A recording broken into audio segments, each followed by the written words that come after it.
Presiden Joko Widodo mengumumkan perpanjangan pemberlakuan pembatasan kegiatan masyarakat atau PPKM level 4 mulai 26 Juli sampai 2 Agustus 2021. Hal tersebut disampaikannya melalui saluran YouTube Sekretariat Presiden dari Istana Merdeka Jakarta pada Minggu 25 Juli 2021. Selama PPKM level 4 berlaku, dilakukan pembatasan pada sejumlah sektor mulai dari perkantoran, pendidikan, pusat pembelanjaan, tempat makan, atau restoran, transportasi, wisata, seni budaya, hingga sosial kemasyarakatan. Jokowi mengklaim bahwa PPKM darurat dan PPKM level 4 sudah berhasil memperbaiki kondisi pandemi di Indonesia. Meski begitu, Jokowi tetap meminta masyarakat selalu waspada akan penularan virus corona, terutama adanya varian Delta yang membahayakan. Pertimbangan aspek kesehatan harus dihitung secara cermat dan pada saat yang sama, aspek sosial ekonomi masyarakat khususnya pemenuhan kehidupan sehari-hari juga harus diprioritaskan. Menurut Jokowi, perpanjangan tersebut dilakukan dengan sejumlah penyesuaian, di antaranya kegiatan ekonomi masyarakat diizinkan untuk beroperasi dengan protokol kesehatan ketat. Menurut Jokowi, pasar rakyat yang menjual sembako sehari-hari diperbolehkan buka seperti biasa dengan protokol kesehatan yang ketat. Selain itu, pasar rakyat yang menjual selain kebutuhan pokok sehari-hari bisa buka dengan kapasitas maksimum 50% sampai dengan pukul 15.00. Pengaturan lebih lanjut dilakukan oleh pemerintah daerah. Selanjutnya, untuk warung makan, pedagang kaki lima, lapak jajanan, dan sejenisnya yang memiliki tempat usaha di ruang terbuka diizinkan buka dengan protokol kesehatan yang ketat sampai pukul 20.00 dan maksimum waktu makan untuk setiap pengunjung 20 menit. Pertama-tama saya ingin menyampaikan terima kasih kepada seluruh rakyat Indonesia atas pengertian dan dukungannya terhadap pelaksanaan kebijakan pembatasan kegiatan masyarakat yang dilakukan selama 23 hari terakhir. Kita tahu saat ini sudah terjadi tren perbaikan dalam pengendalian pandemi COVID-19. Laju penambahan kasus, bor, dan positivity rate mulai menunjukkan tren penurunan seperti yang terjadi di beberapa provinsi di Jawa. Namun demikian, kita harus tetap berhati-hati dalam mensikapi tren perbaikan ini, tetap harus selalu waspada menghadapi varian Delta yang sangat menular.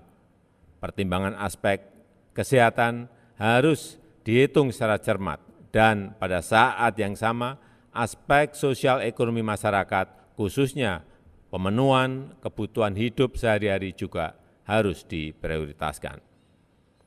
Dengan mempertimbangkan aspek kesehatan, aspek ekonomi, dan dinamika sosial, saya memutuskan untuk melanjutkan penerapan PPKM level 4 dari tanggal 26 Juli sampai dengan 2 Agustus 2021. Namun, kita akan melakukan beberapa penyesuaian terkait aktivitas dan mobilitas masyarakat yang dilakukan secara bertahap dengan pelaksanaan yang ekstra hati-hati sebagai berikut. Pasar rakyat yang menjual sembako sehari-hari diperbolehkan untuk buka seperti biasa dengan protokol kesehatan yang ketat. Dan pasar rakyat yang menjual selain kebutuhan pokok sehari-hari bisa buka dengan kapasitas maksimum 50% sampai dengan pukul 15, di mana pengaturan lebih lanjut dilakukan oleh Pemda. Pedagang kaki lima, toko kelontong, agen atau outlet voucher, pangkas rambut, laundry, pedagang asongan, bengkel kecil, cucian kendaraan, dan usaha-usaha kecil lain yang sejenis diizinkan buka dengan protokol kesehatan yang ketat sampai dengan pukul 21, yang pengaturan teknisnya diatur oleh pemerintah daerah. Warung makan, pedagang kaki lima, lapak jajanan, dan sejenisnya yang memiliki tempat usaha di ruang terbuka diizinkan buka dengan protokol kesehatan yang ketat sampai pukul 20 dan maksimum waktu makan untuk setiap pengunjung 20 menit. Hal-hal teknis lainnya akan dijelaskan oleh Menko dan Menteri terkait untuk mengurangi beban masyarakat akibat pandemi COVID-19 ini. Pemerintah juga meningkatkan pemberian bantuan sosial untuk masyarakat dan bantuan untuk usaha mikro kecil, dan penjelasan secara terperinci akan dilakukan oleh Menko atau Menteri terkait. Bapak Ibu yang saya hormati, secara khusus saya minta kepada para menteri terkait juga segera melakukan langkah-langkah maksimal untuk membagikan vitamin, suplemen kepada masyarakat, memberikan dukungan obat-obatan dan konsultasi dokter terhadap isolasi mandiri, serta dukungan pengobatan di rumah sakit. Angka kematian harus ditekan semaksimal mungkin, dan untuk daerah-daerah yang memiliki angka kematian yang tinggi, peningkatan kapasitas rumah sakit, isolasi terpusat, dan juga ketersediaan oksigen perlu ditingkatkan segera. Kita harus selalu waspada, ada kemungkinan dunia akan menghadapi varian lain yang lebih menular.